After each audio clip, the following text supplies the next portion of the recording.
कृषी विभाग आणि महसूल विभाग यांच्या संयुक्त प्रयत्नातून आत्मा योजनेअंतर्गत या ठिकाणी 9 ऑगस्ट आदिवासी दिवस असतो.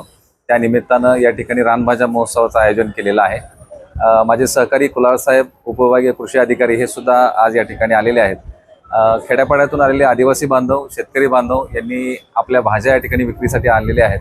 ह्या भाज्या अशा आहेत की याच्यामध्ये कुठल्याही प्रकारच्या रासायनिक खतांचा वापर केलेला नाही आहे. या नैसर्गिक पद्धतीने वाढलेल्या अशा भाज्या आहेत. सेंद्रिय पद्धतीने त्यांची वाढ केलेली आहे आणि निश्चितपणे ह्या भाज्या अत्यंत पौष्टिक आहेत. या ठिकाणी कुठल्या भाजीचं काय महत्त्व आहे, त्यामध्ये कुठले आवश्यक असे पदार्थ आहेत की जे आपल्या शरीरासाठी आवश्यक आहेत, त्याचं सुद्धा या ठिकाणी माहिती दिलेली आहे. आणि अनेक प्रकारच्या भाज्या ज्या आपल्याला मिळत नाहीत, बाजारात मिळत नाहीत, करटुल्याची भाजी असेल, माठाची भाजी असेल, ह्या सुद्धा भाज्या या ठिकाणी आलेल्या आहेत. विशेष करून मागच्या वेळी फसाबाई आज ज्या आमच्या आलेल्या होत्या त्या पुन्हा या ठिकाणी रानभाजी महोत्सवामध्ये आलेल्या आहेत.